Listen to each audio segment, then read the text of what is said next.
My fellow Americans, this has been a busy week of diplomatic activity for America.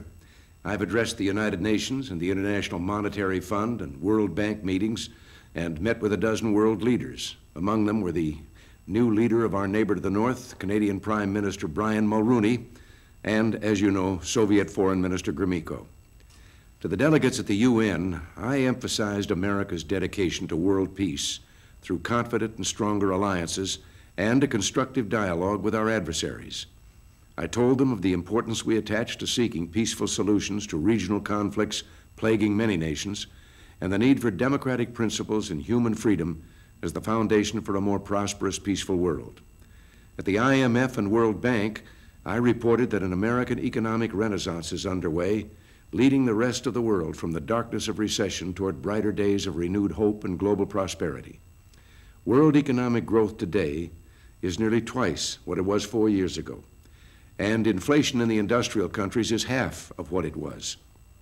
The growing economic interdependence of our world is creating a ripple effect of good news for those countries committed to sensible policies, policies which allow the magic of the marketplace to create opportunities for growth and progress, free from the dead weight of government interference and misguided protectionism.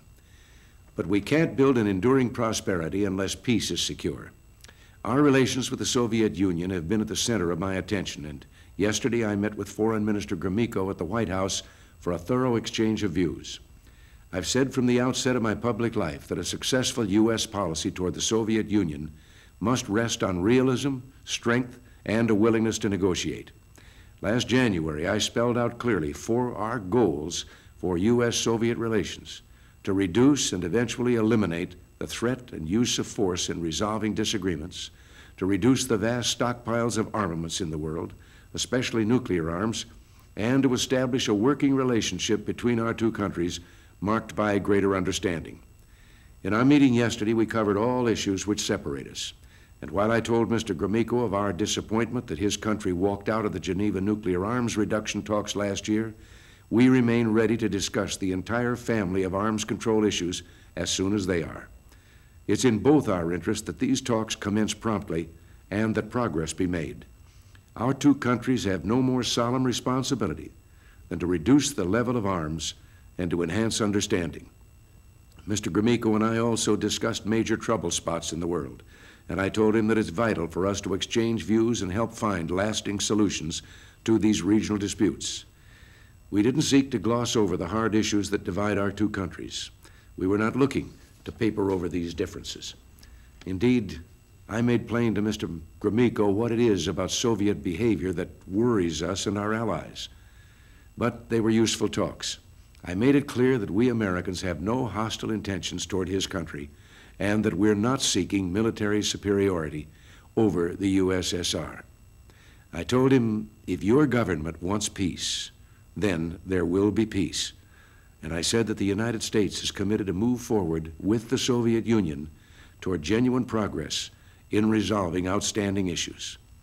Pursuing peace, prosperity, and democracy are not new goals. They've been at the heart of an American foreign policy that down through the years has sought to promote individual freedom and human progress in the world.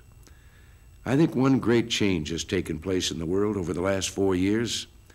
The tide of freedom has begun to rise again. 4 years ago, American influence and leadership were ebbing. Our defenses were neglected, our economy was collapsing, and other countries were being undermined by communist-supported insurgencies. Today, our economy is vibrant, our strength is being restored, our alliances are solid, and peace is more secure. Now the Soviets will return home to ponder our exchanges. And while they know they will not secure any advantages from inflexibility, they will get a fair deal if they seek the path of negotiation and peace. Until next week, thanks for listening, and God bless you.